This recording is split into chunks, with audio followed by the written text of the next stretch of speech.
Welcome back to the Deep Dive. Today, we are opening up a stack of reports that, at first glance, might just look like, another recap of celebrities in fancy outfits handing each other trophies.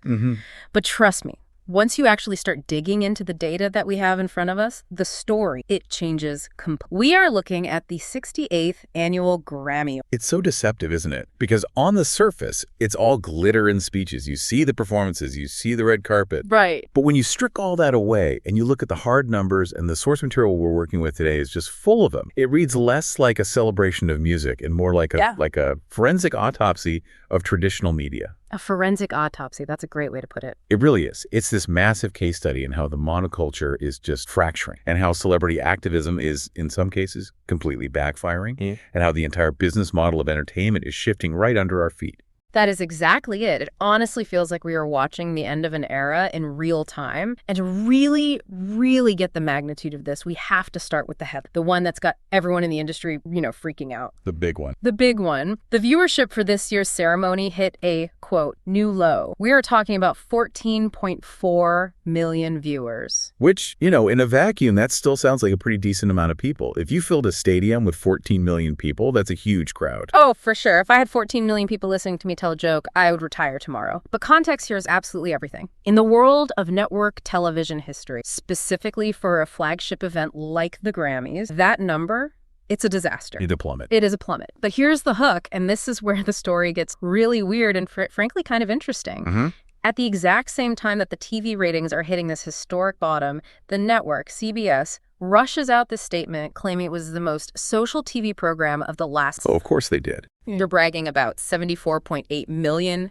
interactions and over 300 million videos. And right there, in that massive canyon between 14 million people watching on TV and 300 million people clicking on a clip, that is the central paradox of our time. It is. The glitch in the matrix. You have a broadcast that fewer and fewer people are actually sitting down to endure for 3 hours, yet the quote-unquote noise, the digital footprint, it just seems louder and more aggressive than ever. So the mission for today's deep dive is to really unpack that disconnect. Why are the numbers dropping if the engagement is supposedly so high? Our sources are, they're pretty ruthless today. They aren't just critiquing the songs. They're looking at the politics, what they call virtue signaling, and the very specific controversies involving artists like Billie Eilish. We're going to look at the four-quadrant theory of why movies and music are drifting so far apart. And ultimately, we have to ask, is the whole idea of a shared cultural event just dead? It's a heavy question. Are we looking at the funeral of the monoculture? Because looking at this data, it certainly feels like we're all wearing black. Okay, let's get into the weeds then. Segment 1, the numbers game. We just dropped that 14.4 million figure. Let's break down what that actually, because numbers can be slippery. They really can. This represents a 6% drop from the... And that previous year, that was already down 9% from the year before that. So what we're seeing here isn't a sudden cliff edge. It's not one bad year. No. We are seeing a slow, steady bleed. It's like a chronic condition for the product. Now, to be fair to the organizers, and our source does try to be fair here, this was still the most watched award show since the Oscars. Okay. And the Oscars pulled in about 19.7 million. So, if you're grading on a curve, the Grammys are still a titan compared to, say, the Emmys or the Golden Globes. But the titan is shrinking. It's like being the tallest building in a city that is slowly sinking in. That's a perfect way to put it. Exactly. And the source brings up a comparison that I think is just absolutely essential to understand the gravity of what's happening. They look back to 2012. 2012. Wow. That really doesn't feel that long ago. It feels like yesterday, but technologically, it was a different epoch. In 2012, the Grammys pulled in 25 million viewers. 25.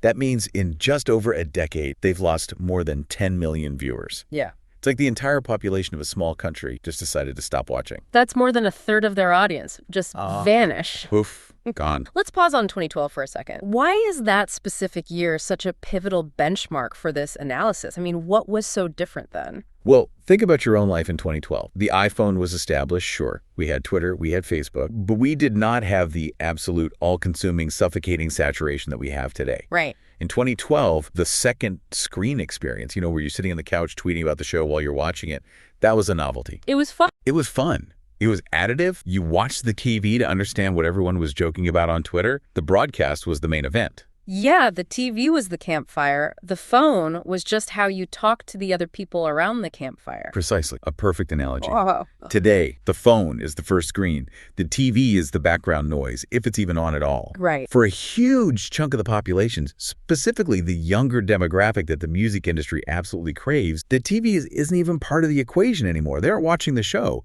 They're just waiting for the clips to hit their TikTok feed the next morning. Which brings us right back to that social engagement number that CBS is so proud of, 300 million videos. Okay, so if I'm an advertiser, say I'm selling insurance or soda or whatever, shouldn't I be thrilled about 300 million views? Is that better? You would think so, and you would be if you were advertising on TikTok. Yeah. But here's the kicker, and this is what the source material really digs into. If you bought a 30-second spot on CBS during the live broadcast, you paid a massive premium for those 14.4 million linear viewers. That's what you paid for. Right, the live audience. The live audience. Yeah. When a clip goes viral the next day, say a specific performance or a controversial speech, your commercial isn't attached. The viral clip is stripped of the ad. The user-uploaded version on X or Instagram doesn't have your soda commercial. Ouch. So the network gets the clout, they get to brag about the engagement, but the advertiser gets nothing. They get rapidly diminishing returns. It's a full-blown existential crisis for the business model. You're throwing a massive, expensive party where almost nobody comes, but everyone looks at the pictures on Instagram later. Wow. The party planner can say it was a success because of all the likes and comments, but the caterer is still standing there with a room full of uneaten food that they paid for. That is a perfect analogy. And there's another layer to this data that the source highlights, which makes it even worse for those advertisers. It's the demographics. We have to talk about who is actually watching CBS. The magic demographic. This is the holy grail for advertisers. The 18 to 49-year-olds. Exactly. The 18 to 49 age range. These are the people who buy cars, who switch banks, who buy new phones, who consume cult. The source points out a major, almost unsolvable structural problem for the Grammy. Which is? CBS, as a network, skews significantly older. I mean, dramatically. Yeah, this is the home of NCIS, Blue Bloods, 60 Minutes. My dad watches CBS. I don't think I have turned it on intentionally in 5 years, unless it was for, like, the AFC Championship game. Exactly. My parents love CBS. Yeah. So while we know the total number is 14.4 million, the suspicion, and it's a very strong one backed up by the data in these reports, is that the number of young people in that magic demo who are watching is abysmal. So you have a show featuring pop stars and Gen Z icons like, I don't know, Chappell Roan or Billie Eilish being broadcast to a demographic that might genuinely not know who are. Or worse, might actively dislike. Yeah. It is a total mismatch. It's like you're broadcasting youth culture on a legacy platform that youth culture abandoned years and years ago. It's like trying to sell skateboards at a retirement. Exactly. You might get a few curious lookers, a few people saying, oh, that's interesting, but you are not going to move units. And that explains why the clips do so well. The young audience is there, they exist, they do care about the artist, they just are not on the couch, they're on their phone. So the medium is clearly broken, the delivery system is obsolete for this kind of content. But our sources argue it's not just how people are watching, it's what they are watching. The content itself is what's alienating. Mm-hmm.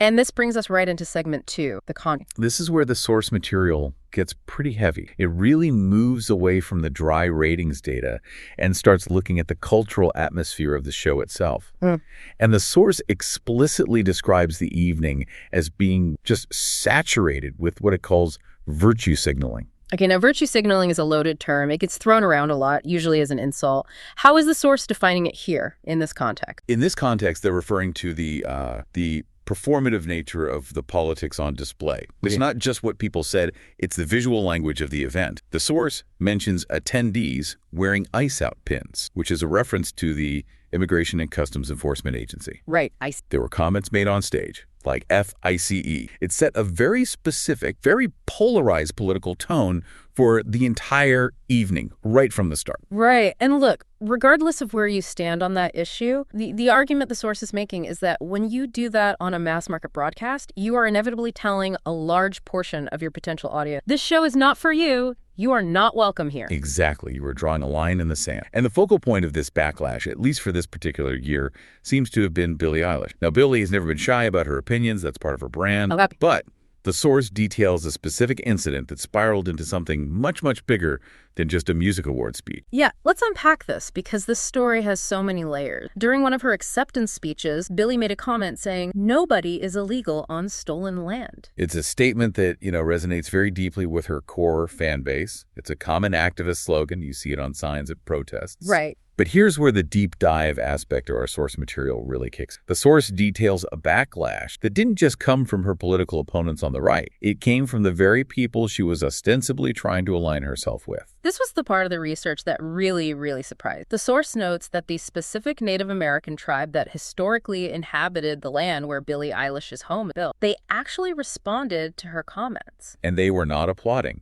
According to the source, the reaction from members of the tribe was one of, let's call it, ironic amusement. Ironic amusement is a polite way to put it. It is. They reportedly laughed at the optics of a multimillionaire white celebrity living on that specific, very expensive piece of land while lecturing the public about stolen land. It just cuts right to the core of the problem with a lot of celebrity act, doesn't it? It highlights that massive gap between the slogan and the reality. It's one thing to say the words on a global stage. It's another thing entirely to live them. And it highlights the peril of what the source calls virtue signaling. When you make a broad, sweeping moral statement on a stage like the Grammy, you are inviting the world to audit your own life. You are opening the door for that scrutiny. And in this case, the audit was, well, it was brutal. How brutal are we talking here? Because the source mentions some legal rumblings. Okay, so we have to treat this as a report from the source. It's not a confirmed legal case yet, but they mention rumor of a law firm looking into representing the tribe pro bono. For free. For free. And the goal, to potentially challenge the ownership of her home based on her own stated law. Whoa, that escalates from a bad PR moment to a potential property dispute very quickly. The implication is, oh, you believe this land is stolen. Okay, give it back. That is the direct implication. And the public reaction, or at least the internet reaction, was immediate, and it was visceral. The source describes people dunking on her, posting pictures of her appearance while she was just out walking her dog the next day. See, and that's where I personally struggle with this kind of internet culture. Criticism of the speech is one thing. Pointing out the perceived hypocrisy is, fair game in the public square. Sure. But attacking someone's physical appearance while they're just walking their dog, it feels like we lose the plot. We lose the argument. The source acknowledges that. They describe journalists and online activists effectively camping outside her home. They use the term clout chasing, people trying to physically insert themselves into her life to get a piece of the viral moment. It absolutely borders on harassment. It sounds like a complete nightmare feedback. You say something political, the internet dissects it, finds the hypocrisy, and then the real-world consequences kick in right at your front door. And naturally, when a star is under that kind of siege, the family steps in. And this brings us to her brother and her main collaborator, Phineas. Right.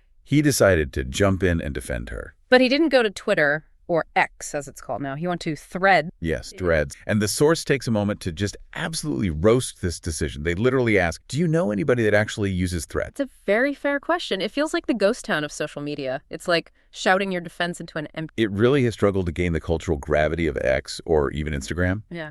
But anyway, Phineas used it to post a defense. He slammed what he called powerful old white men for being outraged at his sister. And he specifically used the phrase, my 24-year-old sister. Okay, we have to drill down on this age thing, because the source really latched on to this part of his defense. Is 24 a kid? In the real world? Yeah. Absolutely not. I mean, if you are 24, you are paying taxes, you're renting apartments, you're signing contracts, you're navigating the workforce, you're a full adult. But in the entertainment industry, apparently, yeah. Phineas's framing suggests that because she's 24, she shouldn't be scrutinized as a fully formed adult with deeply held political opinion. He's implying she's still learning, still growing, effectively infantilizing her to shield her from the criticism. But at 24, I mean, you can sign multi-million-dollar record contracts. You can vote for the president. You are an adult. The law says you're an adult. Exactly. And the source argues you simply can't have it both ways. You can't stand on the Grammy stage and present yourself as a serious political voice,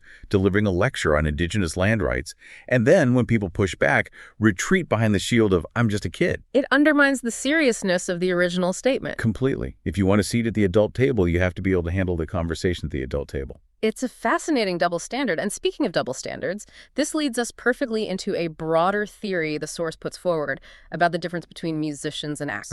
Why does it feel like musicians like Billie or someone like Sabrina Carpenter, they lean into this hyper-political, often divisive stance, while big Hollywood actors seem to be so much more cautious? This is one of the most insightful technical points in all the material we've read. It comes down to the fundamental business models of the two industries. They are completely different now. Okay. The source references the four-quadrant theory. The four-quadrant. This is a movie marketing term, right? I've heard it, but break it down for us. Right. So in Hollywood, a four-quadrant movie is a blockbuster. It's designed to appeal to absolutely everyone.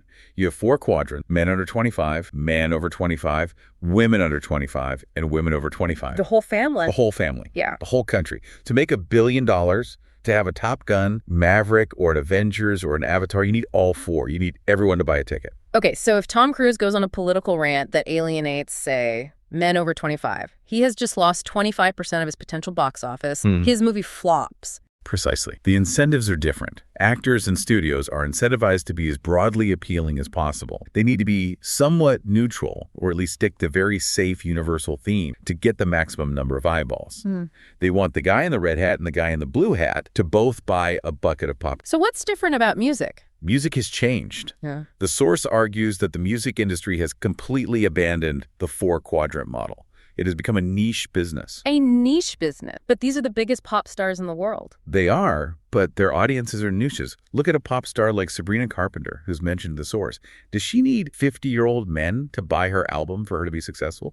Definitely not. No. Her business model relies almost entirely on young women and the LGBTQIA+ community. That is her bait. That is her quadrant. She doesn't need the other 3. So for her, being politically active on specific issues isn't a risk at all. It's actually really smart marketing. It is brand alignment. It's not just marketing, it's community building. It deepens the loyalty of her specific tribe. She isn't trying to sell a ticket to everyone. She is trying to sell a lifestyle, an identity to a very specific group. And if she alienates the other groups, the older men, the conservatives, it just doesn't matter to her bottom line. It doesn't matter at all, because they were never going to buy her concert tickets in the first place. This is why music feels so much more polarized than big block. That makes so much sense. Movies are these, I think the source called them, weird amalgamations of hundreds of people's work, all trying to please everyone at once. Right. It's art by committee, designed for mass consumption. Music, on the other hand, it feels direct, it feels specific, and often it's deliberately divisive. It's a filter. It's designed to attract a certain kind of person and repel another. But there's a downside to that, which the source points out. This intense niche focus leads to a kind of homogenization within the genres themselves. Homogenization. You mean everything starts to sound the same? In a way, yes. Even though the branding is very distinct. You have the sad girl pop, the activist pop, the club pop, the actual sound, the production often feels very similar. The source notes that these artists have these massive teams of writers and producers. It's not just a singer-songwriter in a room with a guitar anymore.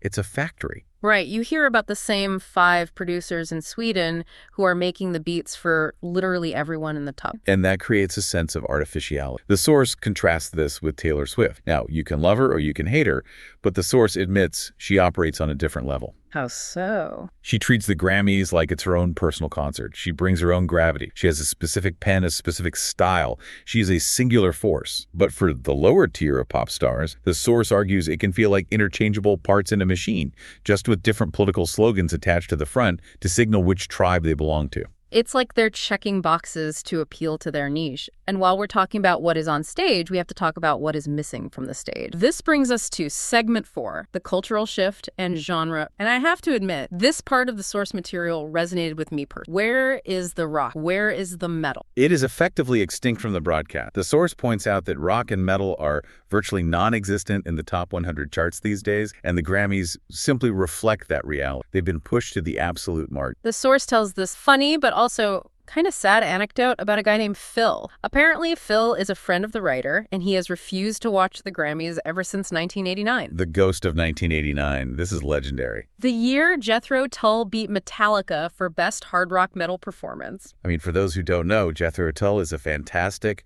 progressive rock band that famously features a flute. Right, the flute guy. And Metallica is. Well, the Metallica. And the Grammys gave the award for the best metal performance to the flute guy. It's the classic example of the Grammys being completely and utterly out of touch with the culture they're supposed to be selling. But Phil has a point. That moment was kind of the beginning of the end for rock's credibility at the Grammy. But the source argues it's so much worse now. It isn't just that they picked the wrong winner. It is that the dangerous energy of rock, the rebellion, the visceral power, it isn't even invited to the party anymore. They contrast the current Grammy vibe with that Gajira performance at the Paris Olympics. Now, that was a cultural moment. That was unbelievable. Oh, absolutely. The castle, the flames shooting up, the headless Marie Antoinette singing opera in the windows. It was intense. It was everywhere. It went viral instantly. The source calls it the last real thing. It was a French metal band creating a genuine, massive, shared cultural experience on a global stage. It felt dangerous. It felt alive. It felt like something actually happened. And the Grammys, by comparison, feel safe. They feel produced. They feel like a corporate retreat for pop. And it's not just rock. Even rap, which completely dominated the culture for the last 2 decades, is noted by the source as falling out of favor in the charts compared to... Yeah, the landscape is shifting again. So we're left with this very narrow slice of pop. But here's the thing that confused, and the source brings too. These bands, the rock bands, the legacy acts, the metal bands, they still sell out mass. Oh, they do. They put tickets up a year in advance, and they are gone in a minute. Iron Maiden, Metallica, even mid-tier rock bands are packing arenas and stadiums all over the world. So the demand is clearly there, the money is there, the fans are there. Why is the disconnect between the live scene and the awards show so... It's a disconnect between the live industry and the media industry. They're two separate worlds now. People want to see the shows. They want the experience, the community, the energy, but they don't care about the institution of the awards anymore. They don't need the validation. They don't need a committee in a suit to tell them their favorite band is good. The fans have moved on. The Grammys have lost their authority as the tastemakers for huge swaths of the music. It really feels like the industry is holding this big, fancy gala, trying to pretend it's 1990, but the audience has already left the building and gone to a different party. And the organizers know this. They're not blind. They see the 14.4 million number. They see the aging demographic on CBS. They know they're in trouble, which is why we are seeing a massive strategic shift for next year. And this brings us to segment 5, the future of the broadcast. Okay, so this was the last year the Grammys were on CBS. Next year, they're packing their bags, they're moving to ABC, but more importantly, they're going to be simulcast on Hulu and Disney Plus TIA. This is the escape pod. The source analyzes this as a very clever and maybe a little bit cynical survival tactic. How does moving to streaming help them? I mean, does it fix the content problem? Does it bring rock music back? No, it doesn't fix the content at all. But what it does do is it allows them to hide the body. Lefts, that is a dark way to put it. Explain that. Look, Nielsen ratings for linear TV, for all their faults, are brutal facts. 14.4 million is 14.4 million. You can't really spin it. It's a hard number that comes out the next day. Advertisers see it. The public sees it. It is undeniable proof of decline. Okay. But streaming, the data is completely opaque. It's a black box. Right. Netflix almost never tells us exactly how many people watched a movie unless it breaks some kind of internal record. Exactly. The streaming services, Disney, Netflix, Amazon, they don't have to report their numbers in the same transparent way that the broadcast. They control the data. They get to cherry pick what they release to the public. Ah, I see. So next year, instead of a headline saying Grammy ratings are down another 10%, they can put out a press release saying something vague. They can put out a release saying, we had 50 million starts, which could mean someone clicked on it by accident for 2 seconds while looking for Bluey. Or they can talk about total minutes consumed across all platforms, or total engagement. It allows them to mask the fact that fewer people are actually watching the show from start to finish. So they can bury the decline. They can bury the decline in the murky, confusing waters of streaming analytics. It is a shell game. You move the P around so fast, nobody notices it's getting smaller and smaller every year. It's a strategic retreat from the public scrutiny of the Nielsen rate. It buys them time. It allows them to control the narrative again. Precisely. Before we wrap up the segment, there was one little detail in the source material that I just found hilarious and also kind of sad. It just sort of sums up the chaos of the whole award eco. It was about Chappell Roan. The mix-up. Apparently, there was some confusion about her attendance at one of the shows. She thought she was going to the Grammys, but it was actually the SAG Award. Or was it the other? The details on the source are a bit of a rumor mill, but the essence of it is that she was confused about which major award show she was even supposed to be attending. And it just speaks to the chaos of the celebrity circuit. Right. You had these artists who were being shuffled around like game pieces from red carpet to red carpet. Go here, hold this trophy, smile for this camera. Wear this dress, thank these people. Exactly. But when you layer that little bit of chaotic energy on top of the Billie Eilish property, the ice out pins, the FICE comments on stage, and the plummeting rating, it just adds to this overall feeling of messiness. The entire industry feels chaotic and unmoored. Unmoored is a great word for it. So let's try to pull all of this together. We've covered a lot of ground today. We've looked at the numbers, a historic low of 14.4 million viewers. We've looked at the demographics, an aging TV audience watching a show that's meant for you. We have looked at the controversy, the polarization of what the source calls virtue signaling, and the intense, ironic backlash against artists who try to play the activist role without, checking their own backyard first. And we've looked at the industry shift, this big move to streaming to maybe hide the bleeding. It's a lot. It is a picture of an institution that is in a massive transition and possibly in terminal decline. The Grammys used to be the night. It was the Super Bowl of music. It was the one night a year where your grandmother and your teenage cousin were probably watching the same thing at the same time. And now? Now it feels like just another piece of content in an infinite sea of content. Yeah. It's fighting for your attention against TikTok, against YouTube, against Fortnite, against a million other things that are more tailored to your specific interest. The source made a really poignant point near the end. They said, and I'm paraphrasing here, most people don't watch performances to hear politics. Do you think that's the core of it? Is it just I think it's fatigue combined with fragmentation. In 2012, we were just a more cohesive culture. We had fewer options. We tolerated more because there was nowhere else to go. You watched the Grammys because everyone was watching the Grammys. Yeah, if you missed it, you were out of the conversation at school or at work the next day. You are culturally irrelevant for 24 hours. Exactly. Today, if you don't like the politics of the Grammys, if you roll your eyes at the ice-out pins or the speeches, you don't just sit there and grumble. You turn it off. You watch a YouTuber you agree with. You stream a movie that has nothing to do with any of it. The cost of alienating your audience is so much higher today because the exit door is right there in their pocket. That is a powerful thought. The audience has the power. We don't have to sit through the lecture to get to the one song we want. We can just stream the song directly from Spotify and skip it entirely. Exactly. And the artists and the producers haven't fully adjusted to that reality. They are still performing as if they have a captive audience, but the cage door has been open for years, and the audience has escaped. So, here's the big question to leave our list. The show is moving to Disney Plus and Hulu. Filters of music are getting tighter and tighter. You have your pop girlies, your metalheads, your country, and they rarely overlap in a way. Will we ever see a mass appeal event like the 2012 Grammys again? Or is the era of the monoculture, where we all agree the most important thing happening tonight, is it officially dead? If these trends hold, and all the data suggests they will, I think we have to accept that the monoculture is gone. We are a culture of islands now. We are fragmented, and the Grammys are just trying to build bridges between islands that are drifting further and further apart. And frankly, looking at these numbers, the bridges just aren't long enough. A sobering thought for music fans, but a fascinating time to be watching. That's all for this deep dive. Thanks for listening, and we will catch you on the next